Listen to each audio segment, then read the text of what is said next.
Metagenealogía por Alejandro Jodorowsky y Marian Costa. ¿Quién soy yo? De lo personal a lo transpersonal, de los cuatro egos al ego esencial. Al hablar del individuo como objeto de estudio, conviene matizar a qué aspecto de él nos estamos refiriendo, pues podríamos distinguir tres niveles: el yo personal, ego; el yo transpersonal, que tiene en cuenta al anterior; y el yo esencial. Todas las vías del desarrollo personal parten del ego, pasan por el yo transpersonal y desembocan en el yo esencial, al que podríamos también denominar uno mismo o Dios interior, que es la instancia interna que hay en nosotros y que vive la unidad.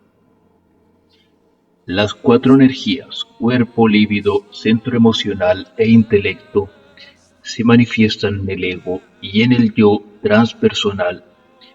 Todos tenemos necesidades, deseos, sentimientos y pensamientos personales, pero también podemos cultivar necesidades, deseos, sentimientos y pensamientos transpersonales que, superando la esfera del egoísmo limitado, engloben no solamente al individuo, sino también al grupo, incluso a la humanidad entera. Esto se presenta en la mayoría de las personas de una manera desordenada e indiferenciada, y exige, para ponerlo todo en orden, un trabajo personal que pasa siempre por una determinada forma de dolor, disolución del caos, de ese desequilibrio indiferenciado, para reconstituir o coagular, como dice la alquimia, la unidad de uno mismo. Uno de los elementos esenciales para acometer esta tarea es la voluntad de encontrarse a sí mismo, de convertirse verdaderamente en uno mismo. Esta voluntad nos nace fomentada por el ejemplo que vemos en otras personas más avanzadas en el camino del yo auténtico y que manifiestan a su vez cualidades de generosidad, de apertura o de abnegación tangibles, de quienes asimismo emanan un irresistible sentimiento de alegría de vivir, de paz, y que tienen además la cualidad tanto de saber permanecer en silencio como de escuchar. Más aún, tienen una energía muy poco común y una sabiduría que nos confunde. El sufrimiento existe nada más que a nivel personal. Y de igual manera, se puede decir todo lo que es personal, sufrimiento.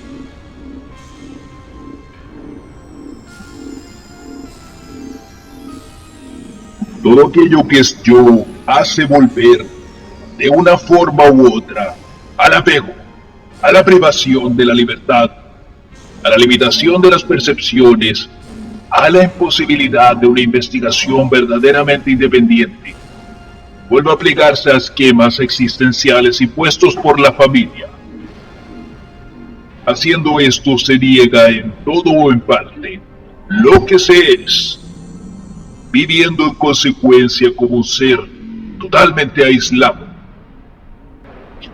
Este sufrimiento esencial solo puede superarse lo transpersonal, en eso que es válido para la humanidad entera. El ser humano es en realidad una humanidad. La noción del individuo es una visión egoísta. El individuo solo no puede existir, dado que se permanece cautivo de esa ilusión, positiva o negativa, de vivir como un individuo aislado. Se vive en un mundo artificial e imaginario.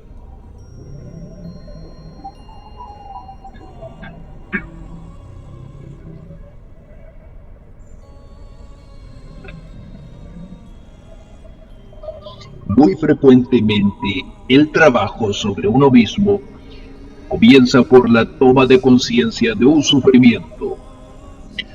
Luego llegan las resistencias. Nos resistimos a cambiar. A menudo las necesidades personales entran en conflicto con las transpersonales. Y también sucede con los deseos, las emociones los pensamientos. En el punto de partida, todo ello se presenta como una integridad confusa e intrincada, donde conviene clarificar los deseos, necesidades, sentimientos e ideas que nos animan. Algunos no son propios, pero la mayoría de ellos son la herencia del árbol genealógico.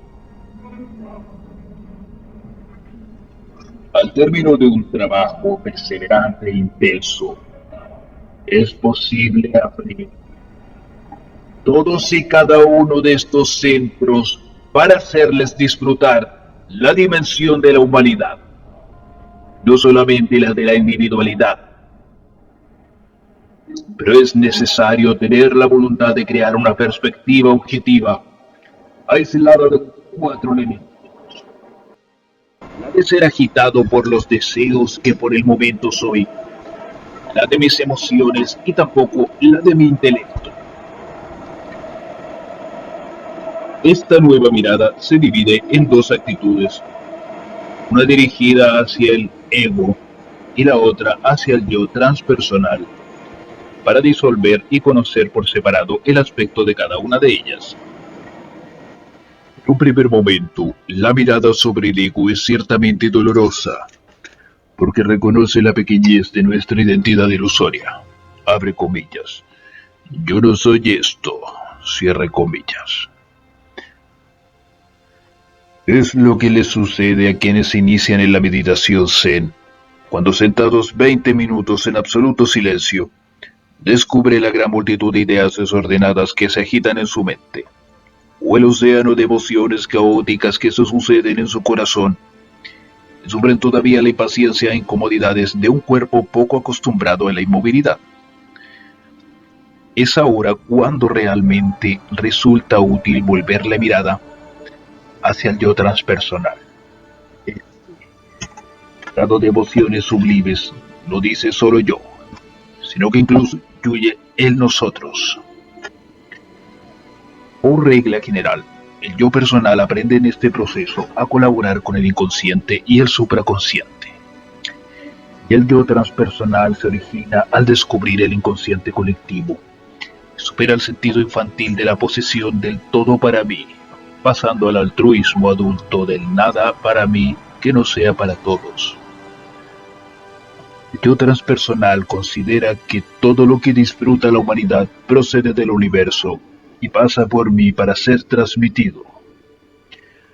De un primer estado sólido y personal, blindado por fronteras y protegido con cerrojos, se pasa al estado de canal. Esa mirada libre que la voluntad ha producido va a integrar poco a poco el yo transpersonal en la vida cotidiana.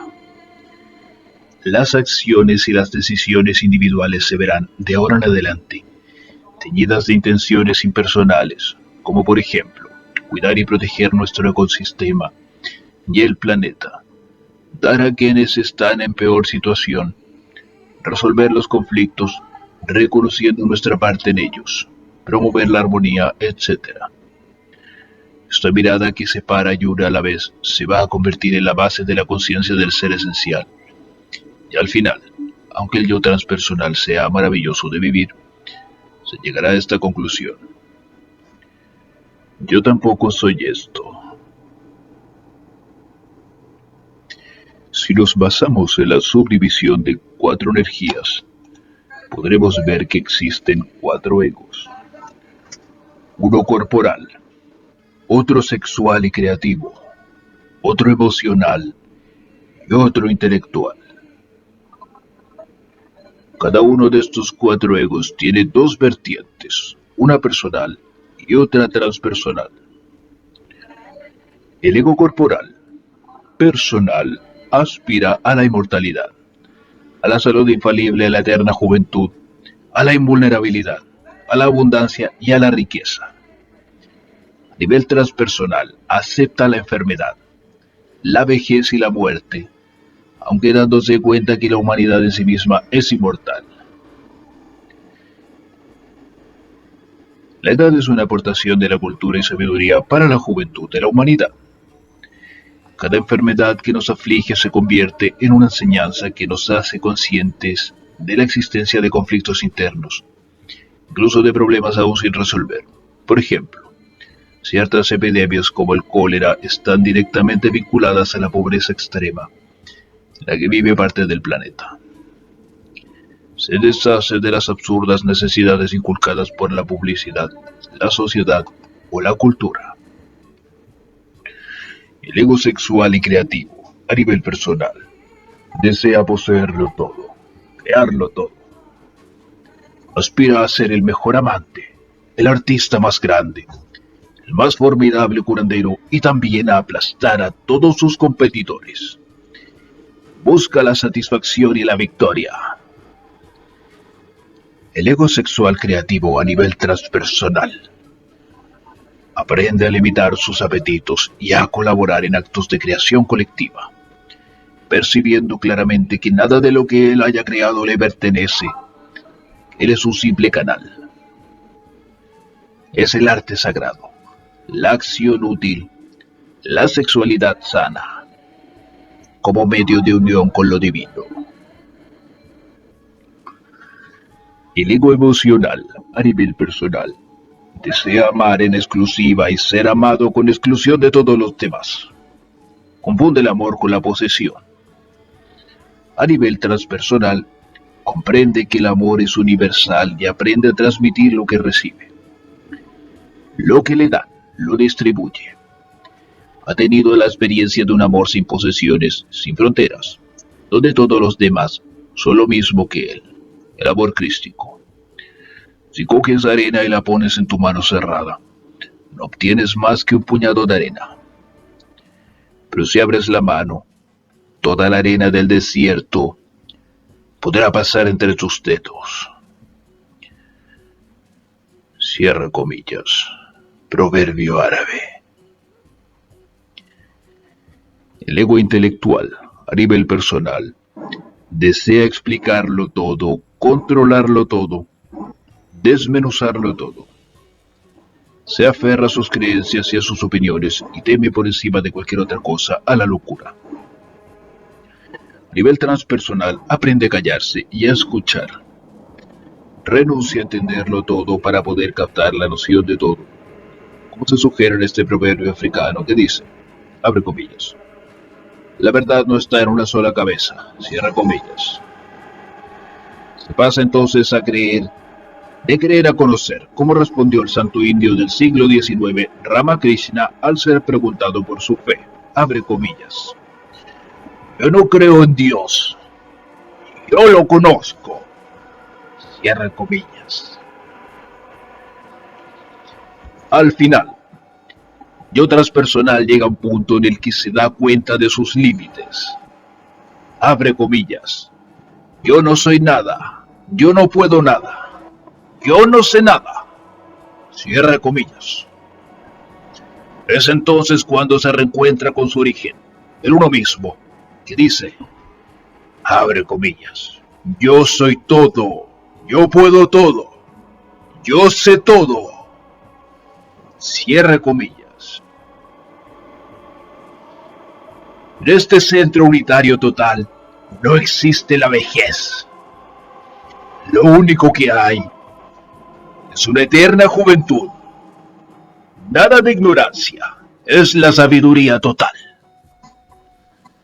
Nada de carencias, es la abundancia total.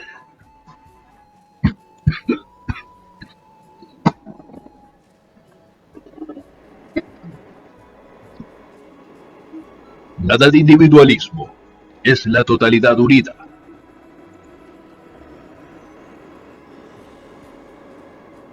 Algunas personas, al aproximarse a este estado, cristalizan una nueva ilusión individual sobre el centro universal.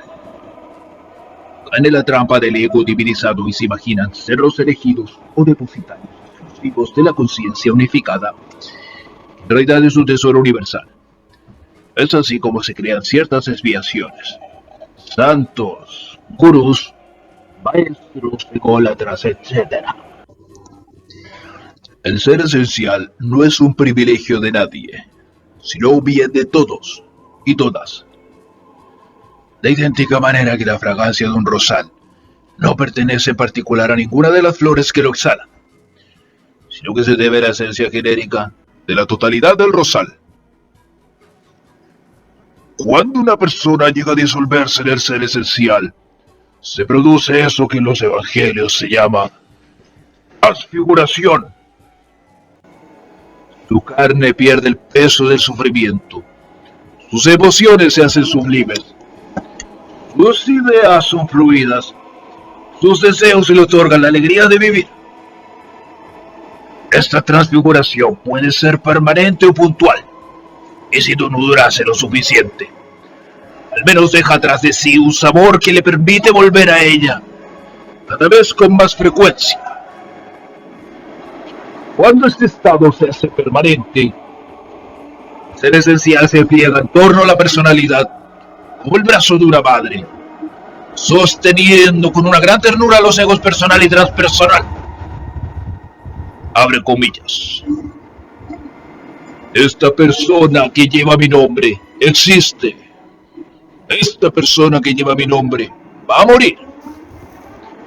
Pero en el fondo esta persona que lleva mi nombre, que es mortal, es una ilusión. Cierre comillas. Este es el mensaje de todas las grandes tradiciones espirituales.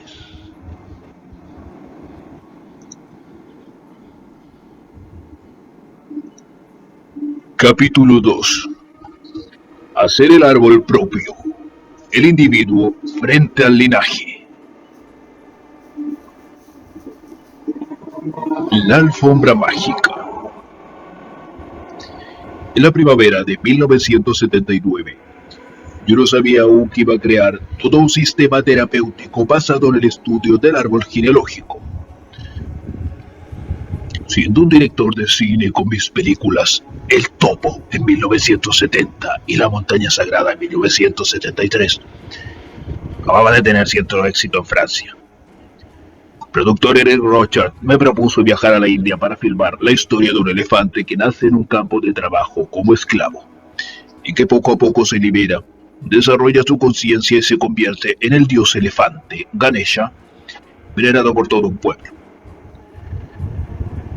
Viví 3 meses en Bangalore, en la India, encerrado en un reducto de elefantes, firmando un cuento para niños. Tusk, 1980. Al regresar a París a comienzos del otoño, recibí la agobiante noticia de que mi productor se había declarado en quiebra y no iba a pagarme lo que estipulaba mi contrato. Del poco dinero que me quedaba, me vi obligado a alquilar una casa pequeña en una zona alejada de París. Yo en Villepont, y a leer el tarot para poder alimentar a mi esposa e hijos.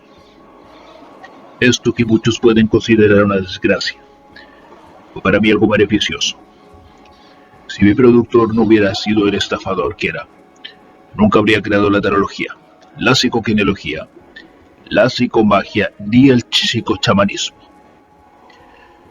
Para atender las consultas, pinté de blanco las paredes y el techo de un cuarto.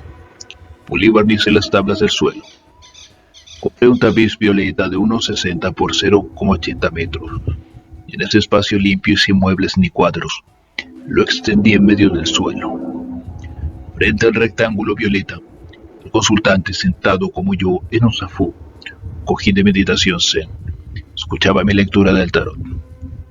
¿Por qué un rectángulo violeta? En esa época yo mantenía una sincera amistad con un hombre extraordinario, Pierre Derlon, autor del libro Tradición Ocultas de Gitanos, publicado por el editor Robert Lafford en 1975. Pierre, francés de origen, era un especialista en magia gitana. Sus conceptos fueron muy útiles para mí, a pesar de que a veces decía cosas difíciles de creer. Por ejemplo, aunque parecía tener 60 años y su esposa gitana 30, él aseguraba que ella era de su misma edad. Gracias al encanto de un anciano de su tribu, solo envejecía 1 año cada 2. Derlo me mostró, entre otras cosas, una almohada anti-insomnio violeta, color para los gitanos esencialmente receptivo, un calendario hecho con cerillas, una manera especial de cortar las manzanas con objeto de usarlas en un rito amoroso, un método para adivinar el porvenir mediante huesos de pollo. No me interesé mucho en esto, porque desde el comienzo, en mi trabajo tarológico, Había rechazado la dudosa actividad de leer el futuro, dedicándome más bien a leer el presente del consultante, o sea, sus problemas actuales, frutos de un pasado conflictivo. Lo que sí despertó mi interés fue la alfombra mágica. Derlo me contó que cuando los gitanos se quieren concentrar, clavan 4 estacas en la tierra, las unen con cordeles para formar un rectángulo de unos 80 centímetros de ancho por unos 60 de largo. Colocan dentro ciertos acumuladores como latas de conserva vacías, piedras, trozos de madera, etc., y los disponen formando figuras geométricas. Sentados frente a este rectángulo, fijan en él su mirada hasta que se salen del tiempo y del espacio. Viajan hacia otra realidad.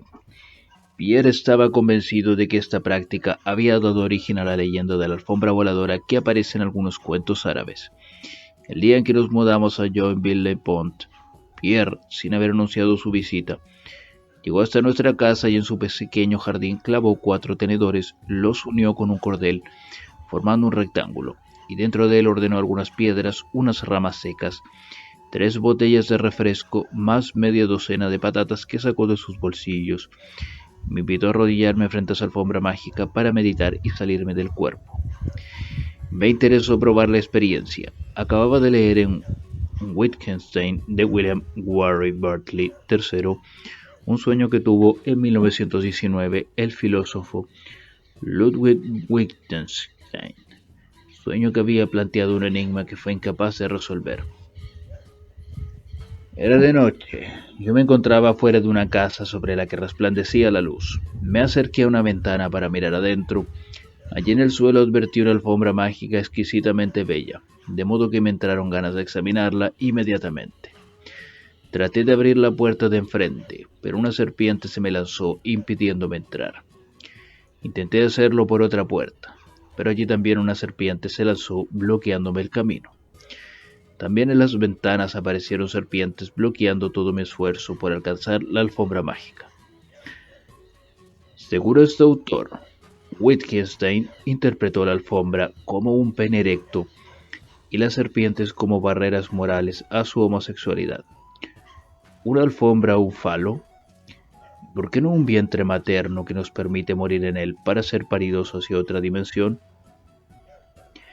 La alfombra del sueño le ofrecía al filósofo una posibilidad de sobrepasar su mente racional para entrar en la magia de la vida. Por eludir sus emociones y deseos, identificándose con su intelecto, mediante acusadoras serpientes se veta la entrada a un mundo que sobrepasa las palabras. Los reptiles guardianes son sus límites racionales, conceptos estancados que impiden el vuelo de su imaginación hacia las profundidades del inconsciente. A esto último los monjes zen lo llaman dar un paso en el vacío. Decidido a no dejarme vencer por el terror de liberarme de la cárcel racional, me senté frente al rectángulo creado por Pierre Derlon, con la firme intención de decapitar mis serpientes mentales y entregarme al viaje mágico. Permanecimos inmóviles con la vista fija hasta que anocheció. No me salí del cuerpo ni del tiempo ni del espacio. No volé como él quería. Pierre se despidió sin ocultar su decepción.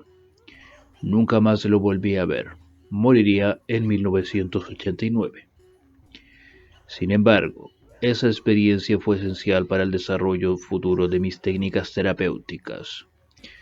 Al ponerme de rodillas frente al rectángulo para meditar, sentí proyectarse en él mi sombra psíquica. Un eje vertical lo dividía en lado izquierdo y lado derecho.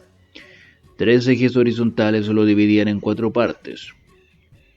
En la parte superior se reflejaba mi cabeza, la siguiente mi pecho, la tercera mis caderas, pelvis, genitales, y en la cuarta, la más próxima a mí, mis piernas hasta las rodillas. El eje vertical convertía esas 4 partes en 8. Las de mi lado derecho correspondían a mis energías activas. Las de mi lado izquierdo a mis energías receptivas.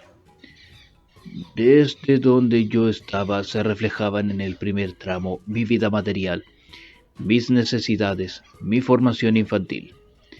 En el siguiente tramo correspondía a mis deseos sexuales y creativos. El tercero a mi vida emocional y el cuarto a mi vida intelectual.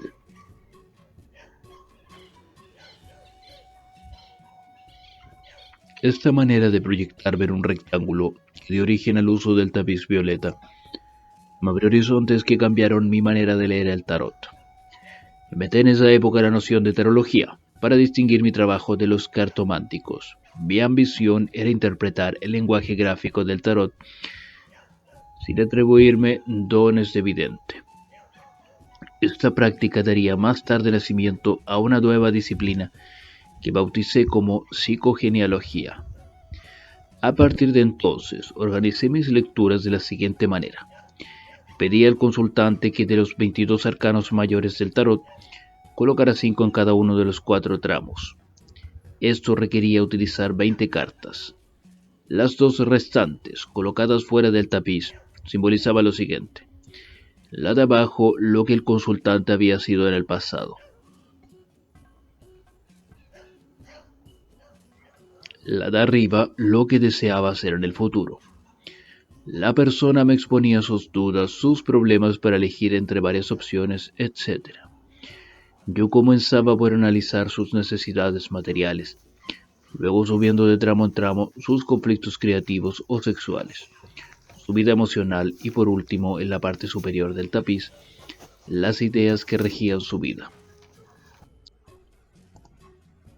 Que apenas comenzábamos a interrogar el área material, salud, trabajo, territorio, los consultantes se referían a su infancia, su ciudad natal o las relaciones con sus hermanas y hermanos para terminar hablando de las circunstancias en que fueron paridos.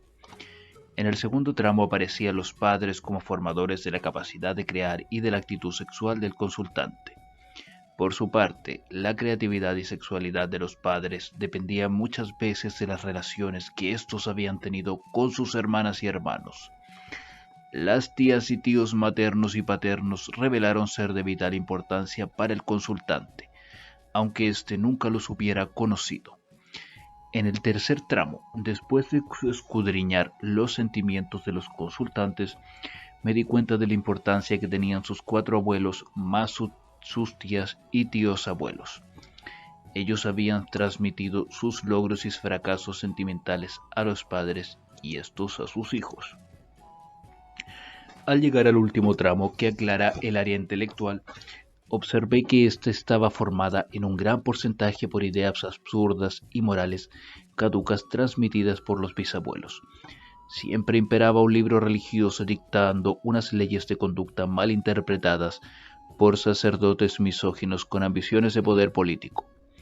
Daba igual que fuese la Torá, el Nuevo Testamento, el Corán, textos budistas o libros sagrados de otras religiones. Fue así de tramo en tramo como llegué a visualizar en mi tapiz el árbol genealógico del consultante. Entusiasmado por este descubrimiento, dejé de lado el tapiz violeta y las cartas del tarot y me consagré a estudiar directamente el árbol genealógico de mis consultantes. Los interrogaba en detalle sobre su familia y apuntaba los datos obtenidos en una hoja rectangular. En general, la información solicitada era la siguiente: nombres, apellidos, fechas de nacimientos, fechas y causas de las muertes, casamientos, abortos, adulterios, divorcios, enfermedades, abusos, accidentes, pérdidas de territorio, cambios de casa, exilios o guerras, ruinas económicas, injusticias, profesiones, premios y fracasos de cada miembro de la familia del consultante, etc. Así hasta llegar a los bisabuelos.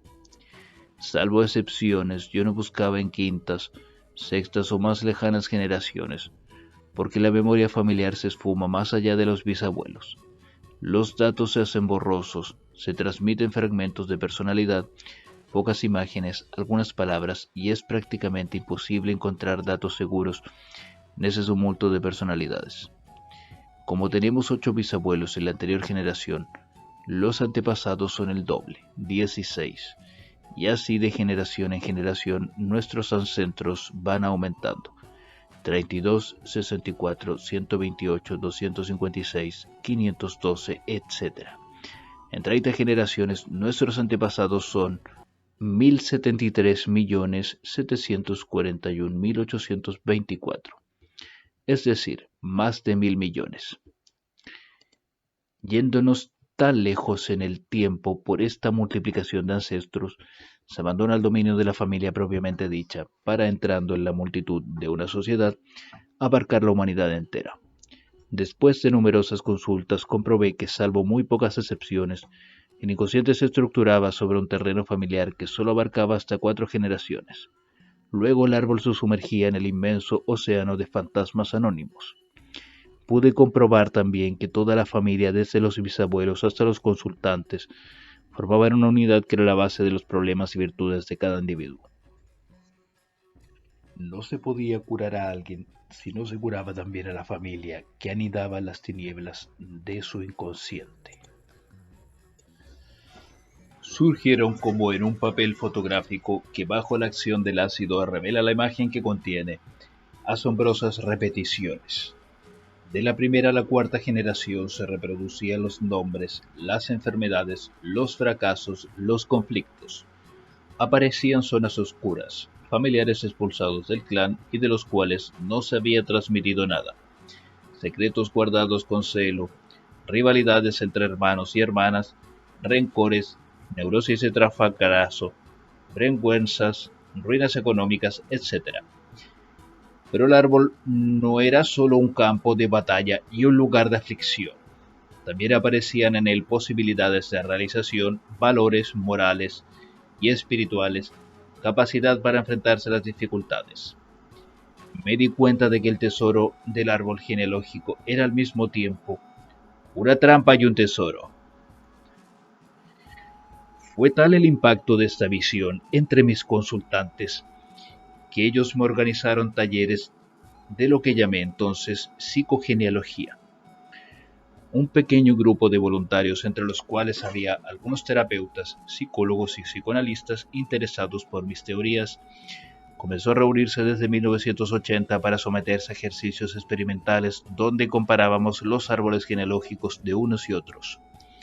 Esto nos permitió ver aspectos más profundos de la trampa familiar, como por ejemplo las programaciones. Parto programado, abre comillas. Mi madre tuvo su primer hijo a los 36 años. Yo tengo 26. Me quedan 10 años para disfrutar de la vida. Cierra comillas. Desamor programado, abre comillas. Mi padre nunca me quiso. Tengo tan mala suerte que seguro que acabaré viviendo con una mujer egoísta e indiferente. Cierra comillas. Muerte programada. Hay un ejemplo en la correspondencia de Freud. Abre comillas. No se sorprenda si yo a los 80 años y medio rumio para saber si alcanzaré las edades de mi padre y mis hermanos. Si los rebasaré y llegaré hasta la edad en que murió mi madre. Cierra comillas. La familia es un clan al que deseamos pertenecer, quizás debido a nuestra naturaleza de mamíferos de sangre caliente que mueren si son separados de la horda. Temerosos de ser excluidos si nos diferenciamos, repetimos los errores que emanan de los ancestros. Si una abuela padeció una enfermedad hepática, sus nietos declaran tener un hígado débil, lo que afirma su pertenencia al grupo. Si un bisabuelo regresó de las trincheras de la Primera Guerra Mundial, con los pulmones roídos por los gases, muchos de sus descendientes sufren enfermedades pulmonares. Un ascenso social que no entra en los planes conscientes o inconscientes de la familia puede conducir a una persona en pleno éxito a conductas autodestructivas. Recuerdo el caso de unos padres obreros que criticaron a su hija por haberse licenciado como veterinaria y ganar mucho dinero. La muchacha acabó trabajando de cajera en un supermercado. O el de un abuelo minero que en un accidente murió con el cráneo destrozado. Produjo un hijo y un nieto peluqueros. Durante más de un año impartí estos seminarios 2 veces al mes. Al mismo tiempo comencé a dar conferencias gratuitas todos los miércoles, que muy pronto fueron conocidas como Cabaret Místico. Primero fue en una pequeña sala de danza en la calle Malebranche, después de la École des Mines en los años 1980 y en la Universidad UCU en 1992. Finalmente en el dojo de karate do de mi amigo Jean-Pierre Vigneron, todo esto en París. Durante una visita al Museo Rodin, otra imagen determinó la constitución de mis elucubraciones y experimentos sobre el árbol genealógico. Contemplando el monumental grupo de los burgueses de Calais, tuve la intuición de que la familia vivos y muertos se organiza en el inconsciente de cada uno de nosotros como una escultura de grupo. Todos tenemos una percepción subjetiva del tiempo y del espacio que depende de nuestro árbol genealógico. Por ejemplo, muchas mujeres, sintiendo que ha llegado el momento, se casan a la misma edad que lo hicieron sus madres, o muchos hombres triunfan o se arruinan a la misma edad que lo hicieron sus abuelos. Hay quienes se sienten viejos a los 40 años, otros creen que son jóvenes a los 70. Algunos se conforman con vivir entre 20 metros cuadrados, otros se sienten aguados en 300. Ciertos espíritus viven confinados en una pequeña isla mental, otros en una dimensión amplia y muy pocos, casi nadie, en medio de la eternidad y del infinito. Los límites que le imponemos a nuestra imaginación temporal y espacial provienen de la moral, de la religión, de la situación social, del nivel de conciencia de nuestros antepasados. Este espacio interior donde organizamos los recuerdos tiene un centro luminoso que se tiende oscureciéndose más y más. En él ordenamos a nuestra familia. Quienes fueron importantes, los colocamos cerca o en el centro, y a quienes lo fueron menos en los oscuros bordes. Como se refleja en la pintura medieval, donde aquellos que ejercieron el poder u otorgaron el mejor amor, tienen un tamaño mayor. Lo importante es descubrir en qué parte nos colocamos a nosotros mismos. Somos el centro de nuestro árbol, fruto primordial, o hemos sido desplazados hacia la secundaria tiniebla.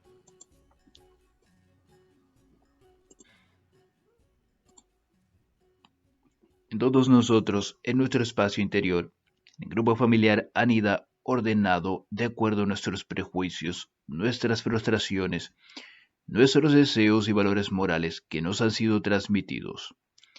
Así como en el tapiz violeta y las cartas del tarot, me fue posible simbolizar a la familia. Imaginé que esta podía también ser representada tridimensionalmente. Ves conferencias semanales que se desarrollaban ante unas 200 o 300 personas. Me ofrecieron el contexto idóneo para llevar a cabo este experimento. Y entonces, a partir de 1980, creé la teatralización del árbol. Seleccionaba al azar a un espectador y le pedía que eligiera de entre el público quienes representarían a los miembros de su familia, hermanos y hermanas, padres, abuelos, bisabuelos, que los organizara formando un todo. A los familiares ausentes o desconocidos debía situarlos lejos del grupo, a los importantes o dominantes en una silla, a los humillados en cuclillas, a aquellos que despreciados solo habían transmitido su nombre de espaldas, a los niños muertos al nacer con personas echadas en el suelo en posición fetal, a los que se querían muy juntos, a los que se odiaban separados o dándose la espalda, etc. Una vez formado el grupo, podía aquel los había escogido que tomara su posición entre ellos, revelándose entonces los problemas de adaptación a la familia, el sentirse excluido, el ver que se prefería a una hermana o a un hermano rival, el tener que rendir culto a un abuelo erigido como único verdadero hombre de la familia, etc.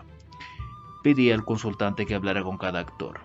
Estos le respondían casi siempre cosas justas, porque, misterio inexplicable, las personas elegidas tenían algo que ver en su pasado o en su carácter con el personaje que debían interpretar. Por ejemplo, si la abuela había muerto de cáncer, la persona escogida para encarnarla tenía una abuela que también había padecido un tumor.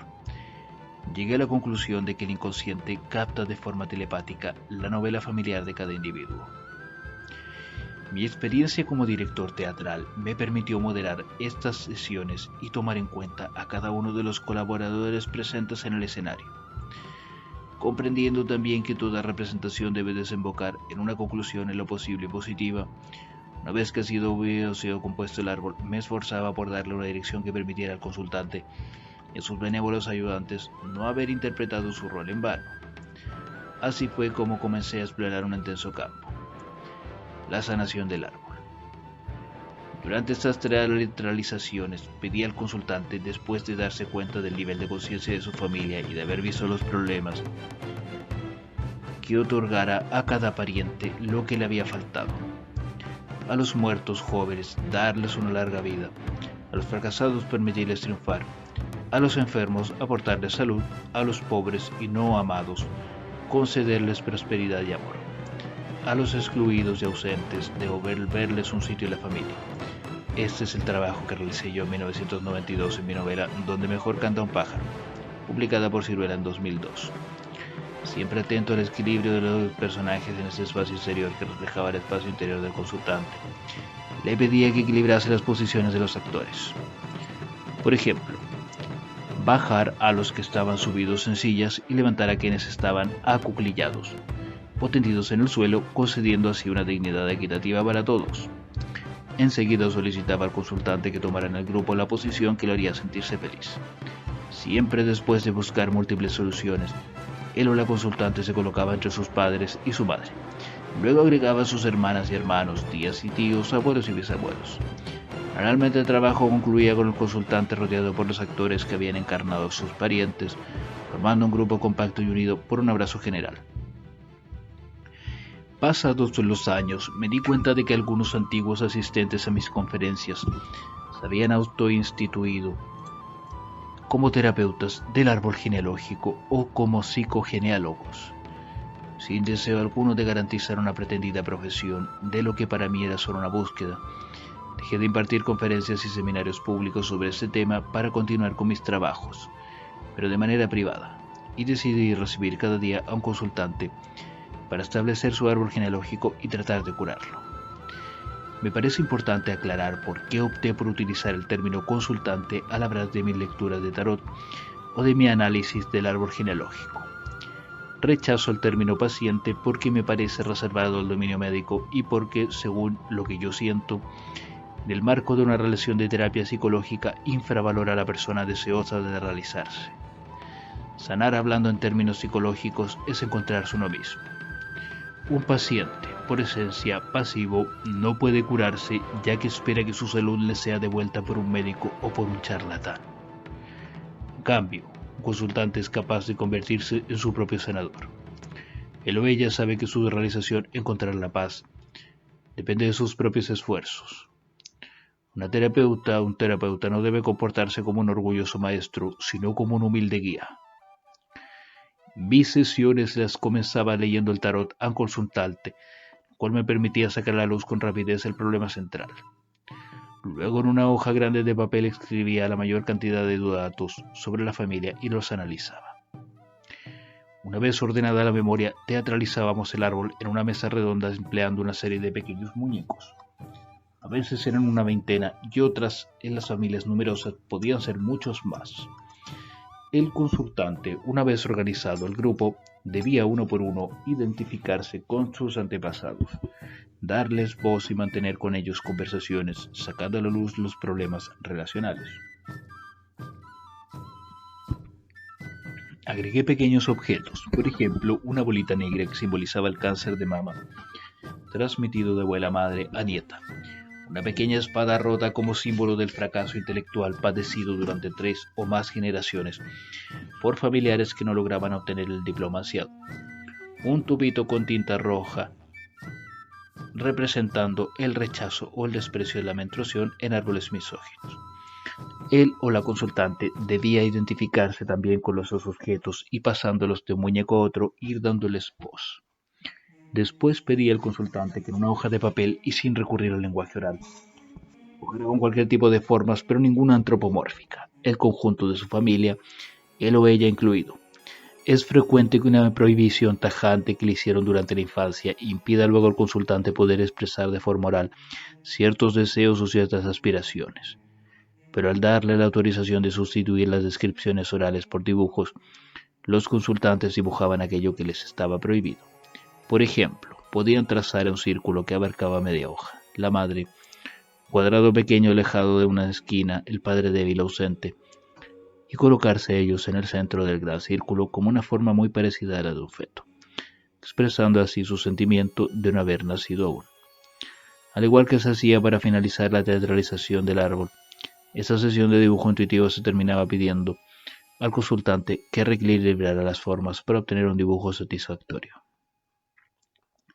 Estas experiencias me confirmaron la idea de que las estructuras del árbol genealógico deben ser observadas con un ojo de artista capaz de captar lo milagroso. Clarificar el árbol genealógico, recopilar y organizar la información. En este capítulo se proponen diversas formas de recopilar y organizar la información con el fin de crear diferentes esquemas del árbol genealógico que permitan al consultante llevar a cabo el análisis que se quiere realizar. La recopilación de información es una etapa realmente importante. La cantidad de datos concretos recopilados y por lo tanto disponibles dependerá de múltiples factores. La edad. Un árbol joven muestra más testigos vivos que muertos. El país o los países donde tu familia estuvo arraigada. Los datos disponibles no son los mismos según las regiones, las sociedades y las culturas que se trate. Y las particularidades familiares del árbol, más o menos propenso a transmitir información o marcado por las defunciones y la violencia o cargado de secretos, etc. Cualquiera que sea la situación, se trata de recopilar el máximo de información posible para así tener una idea muy clara de lo que se escapa, y siempre se escapará de nuestro deseo de conocimientos objetivos. Una vez que hayamos llevado a cabo esta constatación, podremos ya dejar que emerja la información inconsciente, algunos dirían imaginaria o ficticia, que llegado el momento encontrará también su propio lugar en esta tarea. Esta serie de informaciones, recuerdos o invenciones subjetivas no debe intervenir hasta que no hayamos realizado y establecido el marco real y objetivo del árbol, como se ha venido indicando hasta ahora. Finalmente, se trata de permitir el diálogo a las dos instancias de nuestro cerebro, la racional y la intuitiva, en buena armonía. La siguiente etapa consistirá en organizar de varias formas el árbol para así no ser tributarios de una representación determinada. Primero lo realizaremos con un esquema rectangular y racional que aclara la posición de cada uno en el linaje, antes de abordar representaciones más orgánicas e intuitivas que den cuenta de nuestra concepción de esta familia en el momento de iniciar el trabajo de la toma de conciencia.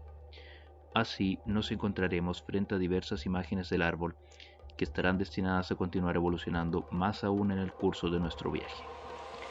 La recopilación de información. Las tres principales dificultades que es preciso aceptar y superar son: 1. Falta de información objetiva. Sea cual sea nuestro esfuerzo, no podremos jamás conocer toda la verdad, pues numerosos rastros materiales objetivos pueden haber sido borrados por avatares de la vida. Esto es verdad en todas las familias y en todas las culturas. 2. Resistencia familiar. Los testigos aún vivos no pueden o no quieren contar cosas que saben por vergüenza, pudor, agotamiento, pérdida de memoria, negarse a colaborar, etc. En el caso contrario, ciertos miembros de la familia están tan deseosos de expresarse que su narración subjetiva forzosamente sesgada se convierte en la verdad oficial del árbol. Pero no necesariamente la verdad que recibimos nos permitirá tener una visión correcta del linaje. La memoria familiar se fundamenta sobre un cierto número de mitos y leyendas familiares que son, en realidad, mentiras más o menos deliberadamente urdidas y que están destinadas a reforzar la cohesión del clan. Por ejemplo, se puede haber dicho a alguien que su llegada al mundo fue muy buena, cuando en realidad se necesitaron forceps, 2 días de parto y además nació prematuro. Otro hecho muy corriente es que en el momento de preguntar a una persona sobre su infancia, responda que fue muy querido o querida, y además componga un cuadro idílico de sus relaciones familiares, aunque en realidad estuvieran marcadas por numerosas carencias o abusos. Los huérfanos o los hijos naturales frecuentemente se forjan el mito de un origen noble. Así, una mujer cuyo padre hubiera perdido todo su dinero por culpa del fuego, Podría inventar un mito según el cual este hombre fue un santo varón que donó toda su fortuna a los necesitados. Incluso una persona que hubiese colaborado durante una guerra con las fuerzas represoras podría ser presentado una vez restablecida la paz como un miembro de las resistencias. Y así sucesivamente. 3. Nuestra propia resistencia. De una manera u otra, el árbol desde el interior de nosotros mismos rehúsa ceder ciertas informaciones si descubrimos una verdad, un hecho desconocido que choca contra nuestra resistencia y omitimos anotarlo. Puede que lo borremos como si hubiera sido solo un sueño. En esos casos, olvidamos o perdemos detalles de un valor precioso. Ciertos enfoques nos parecen insuperables. Rechazamos el hecho de plantearnos determinadas cuestiones. Imaginamos que una indagación demasiado precisa pondría en peligro la salud física o mental de personas a las que debemos preguntar, etc. En cierta medida, estos 3 obstáculos estarán siempre presentes, pero con calma y perseverancia podremos aprender muchas cosas sobre nuestro árbol genealógico. Y es precisamente en este punto donde más útil nos resulta esta frase de recopilación de información, pues nos sirve para delimitar todo lo que humanamente es posible conocer. La prudencia, la lucidez y el método ante todo. En una segunda etapa se podrá ya poner en juego la imaginación o los recuerdos inconscientes, pero no antes de haber aclarado toda la información objetiva disponible. Tomemos de entrada un caso extremo. Una persona huérfana piensa que no tiene medio alguno para crear su propio árbol genealógico, pero en realidad tiene más posibilidades de las que podríamos imaginar en un principio. Posee un árbol educador y puede establecer la genealogía de quienes se han ocupado de ella. La genealogía de los padres adoptivos tiene mucho sentido con respecto al niño adoptado, porque él se ha convertido en un miembro más de la familia. Cuando la persona en cuestión ha sido educada por varias personas o diversas instituciones, deberá preguntarse cosas como: ¿quiénes desempeñaron para mí el rol de madre, de padre, de hermano o de hermana? ¿Quiénes representaron a mis abuelos paternos y maternos, etcétera? Es muy frecuente que algunos secretos de familia o ciertos sufrimientos no explícitos en la genealogía desemboquen en la esterilidad de una pareja. La adopción se convierte entonces en un acto concebido como salvador. Tanto el niño como los padres podrían no querer profundizar en esta genealogía en la que los sufrimientos corren el riesgo de ser dados a conocer. Cuando un niño es educado en una institución, queda marcado por las creencias y los hábitos culturales de los miembros de dicha institución. Puede por tanto ser considerado, para bien o para mal, para lo mejor y para lo peor, como heredero involuntario. Por otro lado, toda persona tiene un árbol genético, tanto si dispone de poca o de ninguna información sobre su familia. El color de los ojos, el tipo étnico, el pelo, la altura y eventualmente ciertas particularidades o enfermedades genéticas pueden ser indicadores muy preciados. Si la persona ha sido adoptada en una época o en un lugar concreto, conviene rebuscar en la historia, la geografía o en la sociología indicios que nos permitan componer escenarios verosímiles. Por ejemplo, un niño abandonado en la asistencia pública durante la Segunda Guerra Mundial puede haber sido el fruto de un adulterio que la madre quiso ocultar a su marido, que se encontraba en cautiverio. Si el niño fue adoptado en un país extranjero, hay que ver cuáles eran en aquella época los vínculos entre el país de nacimiento y el país de adopción. En tal sentido, podemos citar en título de ejemplo el caso de un hombre que había sido adoptado en la Indochina francesa durante la época colonial, cuyo aspecto físico era manifiestamente euroasiático. Él sabía que su madre era vietnamita y que ella le había confiado a un orfelinato, porque no podía ocuparse de él. Pero el hombre en cuestión jamás había planteado el problema de intentar saber quién era su padre, y ello a pesar de que en el dorso de las manos tenía abundante vellosidad, lo que le indicaba claramente que en él se mezclaban genes occidentales con genes asiáticos. Reconocer que según todas las apariencias su padre era un colono o un militar francés le obligaba a enfrentarse a varias hipótesis dolorosas: que su padre había abandonado a su madre mientras estaba encinta o incluso que él podría ser hijo de un violador. Esta perspectiva le llevaba acto seguido a reconsiderar su propio rol como hombre y padre de familia. Sus valores, su sentido de la responsabilidad y todo lo de él relacionado con su propia virilidad, afectada por una culpabilidad inconsciente. Mi madre fue víctima de mi padre, yo lo debo ser como ese hombre, cierra comillas. Todo esto escondido tras una afirmación inicial, abre comillas. Yo no sé nada, yo soy huérfano, cierre comillas. Finalmente, una persona huérfana que dispone de escasa información sobre su familia de origen tiene en ocasiones un árbol imaginario con el que ha soñado durante toda su infancia. Una genealogía parecida a un cuento de hadas en el que se puede imaginar a sí misma como un vástago de una familia adinerada, el hijo de un amor prohibido entre un noble y una plebeya o viceversa. En realidad, todas ellas son muy a menudo versiones idealizadas de un drama presentido: violación, prostitución, incesto. En el imaginario corriente, el niño es abandonado por la madre y la madre, a su vez por el padre. En ciertas ocasiones, estas familias recuperan a sí mismos recuerdos olvidados o informaciones reprimidas. En cierta medida, y en el momento de abordar las lagunas de las que pudiera adolecer nuestro árbol, resulta muy útil que nos comportemos como si fuéramos huérfanos. Además, todos tenemos un árbol educador que se confunde con la ideología dominante de la familia, con lo que ella desea decir sobre sí misma. Un árbol genético, el que nos ha entregado sexualmente y al que acompaña todo un séquito de secretos, entre los cuales los más frecuentes son abortos ocultos y paternidades ilegítimas. Un árbol imaginario que es el que habita nuestra fantasía individual. Abre comillas. Mi padre es el más fuerte del mundo. Mi madre es la más guapa.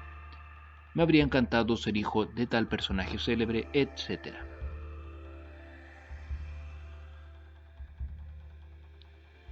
Puesta en práctica. He aquí los elementos que idealmente debemos ser capaces de recopilar para estudiar el árbol genealógico. Datos que deberían estar disponibles de todos nuestros ascendientes en línea directa, bisabuelos, abuelos y sus hermanos, padres y tíos, así como de nosotros mismos y nuestros hermanos y hermanas. Número 1. Anotar los nombres y apellidos de todos los que componen el árbol. Básicamente, el nombre propio es la suma de sonidos por medio del cual se nos identifica. Por consiguiente, el nombre es un elemento clave en nuestra identidad adquirida al que pueden ir asociadas diversas maldiciones. En el caso de que nos hubieran puesto el nombre de una persona enferma, muerta, loca, marginada, o proyecciones cuando nuestro nombre coincide con el de alguien de quien habremos de recoger su antorcha para culminar esa tarea que no pudo realizarse, etc. Según la cultura de que se trate, a los niños se les pone uno o varios nombres propios al nacer. En muchas sociedades a los hijos se les da el nombre de alguno de sus abuelos, el de su padrino o el de su madrina, además de sus padres. En España, durante la época franquista, fue obligatorio agregar María al nombre de todas las niñas de acuerdo con un sistema político y social que relajaba a la mujer al papel de esposa y madre dentro de la más estricta tradición católica. Estos elementos debemos tomarlos en cuenta, no minimizarlos. En todos los casos, los nombres propios revelan algo de la transmisión inconsciente al trabajo genealógico. Precisar las fechas importantes: nacimiento, matrimonio, fallecimiento. Podríamos interesarnos por la fecha o por la época en que se formaron las parejas, las circunstancias en que lo hicieron, verificar si la fecha de matrimonio es anterior o posterior a la concepción del primer hijo de la pareja, etc. En realidad, se trata de circunscribir la existencia de cada persona para poder tener así una visión esquemática y concreta a la vez. ¿A qué edad murieron mis antepasados? ¿Qué edad tenían cuando contrajeron matrimonio? Los nacimientos tuvieron lugar fuera del matrimonio. ¿Quién era el mayor de todos los hermanos y quién el Benjamín? ¿A qué edad tal persona perdió a su madre? Etc. Con bastante frecuencia tendremos a considerar a los miembros de nuestra familia según la edad que tenían o el rol que desempeñaban en la época en que nosotros los conocimos cuando éramos todavía unos niños.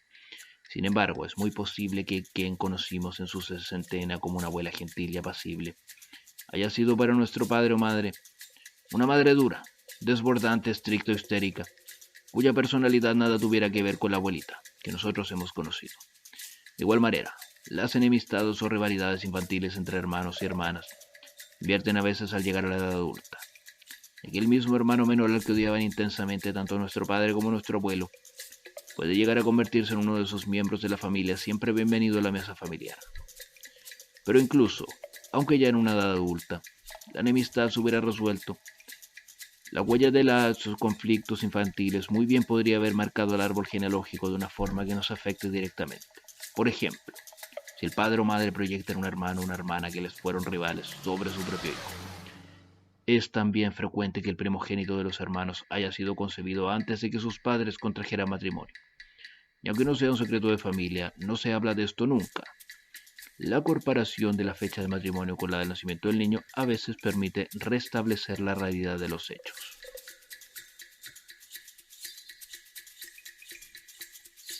Número 3. Aclarar las causas o circunstancias de los fallecimientos. No limitarse a por vejez por accidente. Sea con un diagnóstico médico preciso, sea por un caso de accidente, hay que tener una imagen lo más precisa posible de lo que ocurrió. La muerte sigue siendo en nuestra sociedad un tabú muy importante, más aún si se trata de una muerte prematura o accidental. Cuando un miembro del árbol ha perdido la vida en un accidente de coche, conviene saber quién conducía y cuáles fueron las circunstancias que rodearon el accidente en cuestión. Si la muerte se produjo estando la víctima sentada al volante y sin que, por ejemplo, existiera colisión, es probable que su fallecimiento haya sido parcialmente vivido como un suicidio por sus allegados. Si por el contrario fue otra persona la responsable del accidente, esa muerte se parece más a un asesinato, haya quedado aclarado o no quién fue el causante. En el caso de las personas de edad cuya vida nos resulta escasamente conocida, es muy frecuente que las circunstancias de sus fallecimientos nos puedan informar sobre sus caracteres, sus heridas secretas o su nivel de conciencia. Al igual que en la antigua China, un hombre de bien, antes de exhalar su último aliento, procuraba recitar un poema con el que sus allegados lo recordaran. Se puede decir que nuestra forma de morir es nuestro último poema, nuestro postrer mensaje a las generaciones siguientes. Número 4. Anotar el número de hijos que haya tenido cada pareja. Y si es posible, incluir también a los hijos pequeños fallecidos, los embarazos malogrados y los abortos, pues podrían permanecer en la memoria inconsciente como hermanos o hermanas fantasma. Como información a recopilar: ¿cuántas veces ha estado encinta cada mujer? ¿Cuántos hijos de su descendencia quedan vivos? ¿Cuántos han fallecido? ¿Cuántos abortos o embarazos malogrados tuvo? Estos datos resultan a veces muy difíciles de obtener, mucho más de mujeres que en realidad no están decididas a hablar de sus embarazos interrumpidos en forma voluntaria o no. Todo hijo existe en el inconsciente familiar como un miembro más de esa familia, a pesar de que no haya pasado del estado fetal. Un hijo muerto o un aborto se transforman con mucha frecuencia, bien en el espíritu de la madre, bien en el de otro miembro de la familia, en un ángel o en un insuperable salvador potencial. De ahí porque los abortos, los embarazos malogrados o las muertes prematuras de una o varias criaturas pueden pesar psíquicamente sobre el resto de la familia, sobre todo si la madre no tuvo el tiempo o los medios precisos para hacer en su momento el correspondiente duelo. Número 5. Apuntar las profesiones de todos. Las cuestiones sobre el nivel de vida, el reconocimiento social y la superación o reproducción de los modelos parentales encontrarán sus claves en esta información. Para las amas de casa es importante conocer las circunstancias de su vida como madre de familia, con o sin ayuda doméstica en la casa, por ejemplo.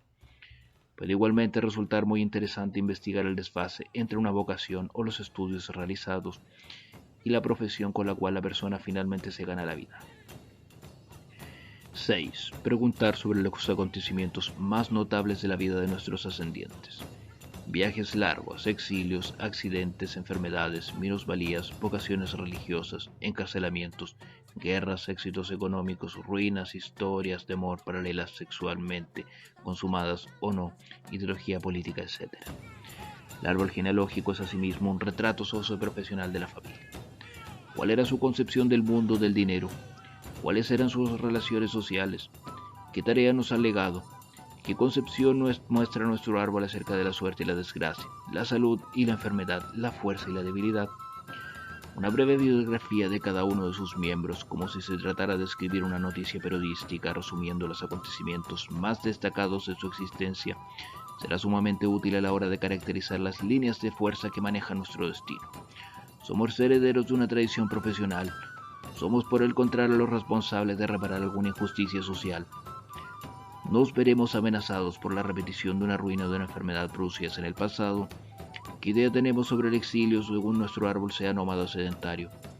Todas esas cuestiones encontrarán una respuesta tanto más clara cuanto más intensamente nos dediquemos a reconstruir la trayectoria de todos y cada uno de los miembros del árbol, no solamente de ciertos héroes, positivos o negativos, como el tío que hizo fortuna en América, la tía abuela prostituta y muerta en la mayor de las decadencias, el notable y respetado abuelo que fue alcalde de su pueblo, etc.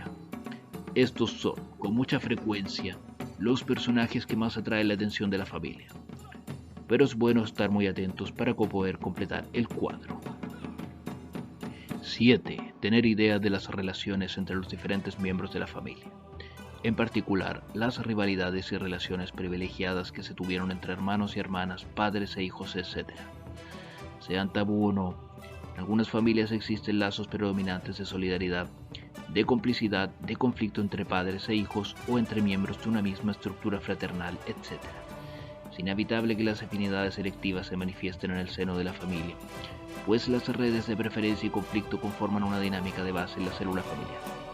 En general, como todos somos conscientes en nuestra infancia de los vínculos y las oposiciones en relación con la obra familiar, resulta crucial poder conocer la infancia de nuestros padres y abuelos, si fueron los preferidos, los marginados, los bondadosos o los malvados, cómo cada uno tuvo que desempeñar su rol en la economía familiar.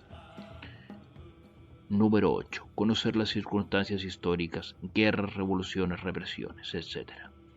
Si ciertos acontecimientos de la historia han marcado intensamente el árbol, será necesario tratar de comprender, aunque sea de forma rudimentaria, cómo la sociedad actuó en él. Por ejemplo, para los franceses, si su árbol tuvo que sufrir la Primera Guerra Mundial, sería bueno tener una idea clara sobre las condiciones de vida en las trincheras, la práctica habitual de ataque con gases, la manera en que las familias privadas de la figura materna o de los hermanos mayores tuvieron que organizarse la vida, o bien sobre las desigualdades que hubo entre los diferentes departamentos en que Francia estaba dividida. Como ejemplo, en Córcega los padres de familia con más de 5 hijos no estaban exentos de ser movilizados y sus soldados solo tenían permiso una vez al año, pero sin embargo el resto de los soldados franceses lo tenían cada 3 meses. Este trauma de desigualdad marcó doblemente la sociedad corsa y desembocó, en cierto modo, en la reivindicación identitaria de los años 1970, que estuvo acompañada de actos violentos.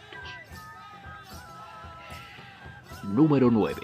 Saber que personas ajenas a la familia fueron importantes, sacerdote, amigo de la familia, amante, segundos enlaces, etc.